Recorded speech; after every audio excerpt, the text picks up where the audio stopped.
चला की मंडळी, रक्षाबंधन जवळ येत आहे. 15 मिनिटात तयार होणारी ना ही बर्फी आज तयार करूया. अगदी खमंग अशी सुरेख ही बर्फी बनवून तयार होते आणि खाताना अगदी खव्यासारखे लागते. चला मग रेसिपीला सुरुवात करूया. सुरुवातीला आपण साहित्य पाहूया. 1 वाटी बेसन पीठ घेतलेलं आहे, 1 वाटी दूध, 1 वाटी तूप आणि 2 वाटी साखर घ्यायचं आहे. आता ज्या भांड्यामध्ये आपण बर्फी तयार करणार आहोत, त्याच कढईमध्ये ना आपण हे सर्व साहित्य एकत्र मिक्स करून घेणार आहोत. आता हे सर्व साहित्य एकत्र मिक्स केल्यानंतर यामध्ये ना 1 चमचा वेलची पूड आहे तेही घालून घ्यायची आहे आणि चमच्याच्या सहाय्याने हे सर्व मिक्स करून घ्यायचं आहे. आता साखर या ठिकाणी तुम्ही कमी करू नका. साखर जर तुम्ही कमी घातली तर बर्फी आपली म्हणावी अशी पडणार नाही. साखर 2 वाटी घ्यायची आहे आणि ती यामध्ये मिक्स करून घ्यायची आहे.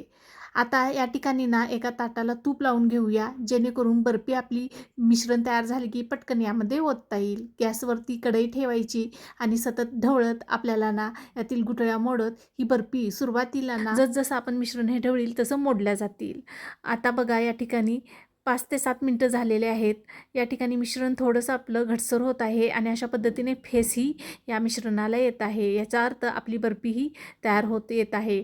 आता सतत आपल्याला असं चेक करत राहायचं आहे आणि हातावरतीही घेऊन चेक करायचं की गोळी बनते का. गोळी जर बनत असेल तर आपले हे मिश्रण तयार झाले असं समजावं. गोळी जर बनत नसेल तर हे मिश्रण अजून 3 ते 4 मिनिटं आपल्याला शिजवून घ्यायचं आहे. गॅस मंद आचेवरच करून मिश्रण शिजले की नाही हे चेक करून घ्यायचं आहे. अशा पद्धतीने गोळी तयार झाली पाहिजे. गोळी या ठिकाणी बनत नाही आहे. आणखीन 3 ते 4 मिनिटं आपल्याला हे मिश्रण मंद आचेवर शिजवून घ्यायचं आहे. या ठिकाणी बेसन पिठाऐवजी तुम्ही गव्हाच्या पिठाचाही वापर करून अशा पद्धतीनेच तुम्ही बर्फी बनवू शकता. आता चेक करून घेऊया. बघा अशा पद्धतीने गोळा तयार होत आहे बर्फीचा. म्हणजे आपली बर्फी पाडण्यासाठी सेट होत आहे. आता आपण गॅस या ठिकाणी बंद करायचा आहे आणि पटकन ताटामध्ये हे मिश्रण ओतून घ्यायचं आहे. मिश्रणाची कन्सिस्टन्सी तुम्ही बघू शकता. अगदी रिबन टाईपमध्ये या ठिकाणी मिश्रण मी तयार केलेलं आहे. आता या ठिकाणी ताटामध्ये हे मिश्रण आपण सेट करून घेऊ शकता.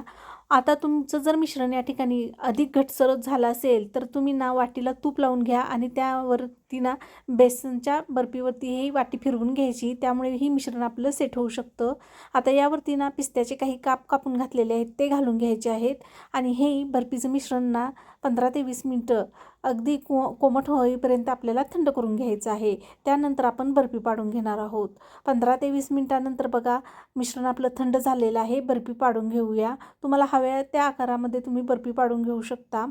खूप छान या ठिकाणी बघा बर्फी आपली बनवून तयार झालेली आहे. मला बर्फी तयार करण्यासाठी जवळजवळ 15 मिनटं लागले आणि थंड करण्यासाठी 10 मिनटं. अशा पद्धतीने ना घरच्या साहित्यात बेसन बर्फी बनवून तयार झालेली आहे. खायला खूप भारी लागते. तुम्ही दुधाऐवजी ना आखरी दूध जर वापरले तर 1 नंबर बर्फी होते.